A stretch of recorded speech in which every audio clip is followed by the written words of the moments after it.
നമസ്കാരം. പ്രധാന വാർത്തകൾ.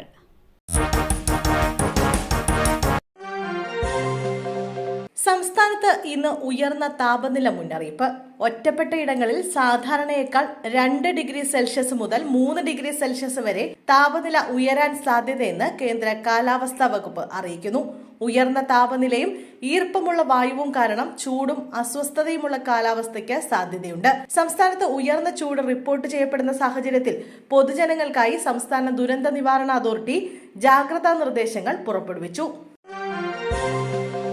കാർ അപകടത്തിൽ 9 വയസ്സുകാരി കോമയിലായ സംഭവം. കേസിൽ ഇന്ന് കുറ്റപത്രം സമർപ്പിക്കും. വടകരയിൽ കാറിടിച്ച് 9 വയസ്സുകാരി ദൃശാന കോമയിലാവുകയും മുത്തശ്ശി മരിക്കുകയും ചെയ്ത കേസിൽ ഇന്ന് കുറ്റപത്രം സമർപ്പിക്കും.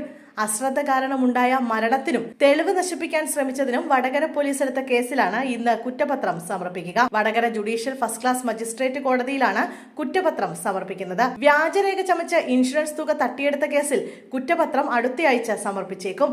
നാദാപുരം പോലീസാണ് ഈ കേസ് രജിസ്റ്റർ ചെയ്തിരിക്കുന്നത്. 2 കേസിലും പ്രതി ഷെജീലിന് ജാമ്യം ലഭിച്ചിരുന്നു. കുറ്റബോധം ഉണ്ടോ എന്ന മാധ്യമങ്ങളുടെ ചോദ്യത്തിന് ഒന്നും പറയാനില്ലെന്നായിരുന്നു ഷെജിലിന്റെ മറുപടി. കോയമ്പത്തൂർ വിമാനത്താവളത്തിലെത്തിയാണ് പ്രതിയെ പോലീസ് കസ്റ്റഡിയിലെടുത്തത്. സംഭവം നടന്ന 1 വർഷത്തിന് ശേഷമാണ് പ്രതി പിടിയിലാവുന്നത്. +1 വിദ്യാർത്ഥിയെ സ്കൂളിൽ ജീവനൊടുക്കിയ നിലയിൽ കണ്ടെത്തി.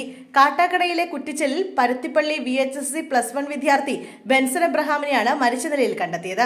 ഇന്നലെ വൈകുന്നേരം മുതൽ കുട്ടിയെ കാണാനില്ലായിരുന്നു. ബന്ധുക്കളും നാട്ടുകാരും കുട്ടിക്കായി തിരച്ചിൽ നടത്തുന്നതിനിടെയാണ് മൃതദേഹം കണ്ടെത്തിയത്. ഇന്ന് സ്കൂളിൽ പ്രോജക്ട് സബ്മിറ്റ് ചെയ്യേണ്ട ദിവസമായിരുന്നുവെന്നും ഇതുമായി ബന്ധപ്പെട്ട പ്രശ്നങ്ങൾ എന്തെങ്കിലും ഉണ്ടായിരുന്നോ എന്ന് അറിയില്ലെന്നും ബന്ധുക്കൾ പോലീസിനെ അറിയിച്ചു. പോലീസ് സ്ഥലത്തെത്തി ഇൻക്വസ്റ്റ് നടപടികൾ സ്വീകരിച്ചു. ആലപ്പുഴയിൽ 16-കാരിയെ ബലാത്സംഗം ചെയ്തു. സഹപാഠിയായ 18-കാരൻ അറസ്റ്റിൽ. ആലപ്പുഴ സൗത്ത് പോലീസാണ് പോക്സോ കേസിൽ വിദ്യാർത്ഥിയെ അറസ്റ്റ് ചെയ്തത്. അസൈൻമെന്റ് എഴുതാൻ സഹായിക്കണമെന്നാവശ്യപ്പെട്ട് 16-കാരിയെ വീട്ടിൽ വിളിച്ച ശേഷം ബലാത്സംഗം ചെയ്യുകയായിരുന്നുവെന്നാണ് പോലീസ് അറിയിക്കുന്നത്. 4 മാസങ്ങൾക്ക് മുമ്പ് സ്കൂളിൽ തോക്ക് കൊണ്ടുവന്ന സഹപാഠിക്ക് നേരെ ചൂണ്ടിയതിന് അച്ചടക്ക നടപടിക്ക് വിധേയനായ വിദ്യാർത്ഥി കൂടിയാണ് അറസ്റ്റിലായിരിക്കുന്നത്. 18 വയസ്സ് പൂർത്തിയാകാത്തതിനാൽ അന്ന് കേസെടുത്തിരുന്നില്ല.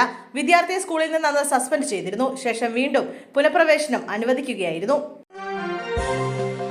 നഴ്സിംഗ് കോളേജിലെ റാഗിംഗ്. അധ്യാപകരെയും മറ്റു വിദ്യാർത്ഥികളെയും ഇന്ന് ചോദ്യം ചെയ്യും. കോട്ടയം ഗാന്ധിനഗർ നഴ്സിംഗ് കോളേജിൽ ജൂനിയർ വിദ്യാർത്ഥികളെ ക്രൂരമായി റാഗ് ചെയ്ത സംഭവത്തിൽ കോളേജിലുള്ളവരുടെ മൊഴിയെടുപ്പ് തുടരും.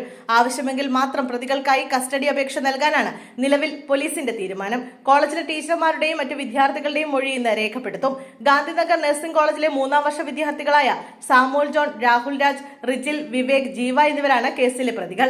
റാഗിംഗ് നിരോധന നിയമപ്രകാരവും BNS 118, 308, 350 എന്നീ വകുപ്പുകൾ പ്രകാരവുമാണ് പ്രതികൾക്കെതിരെ കേസെടുത്തിരിക്കുന്നത്. ആവശ്യമെങ്കിൽ കൂടുതൽ വകുപ്പുകൾ അന്വേഷണത്തിന്റെ അടിസ്ഥാനത്തിലാകും പ്രതികൾക്ക് എതിരെ ചുമത്തുക.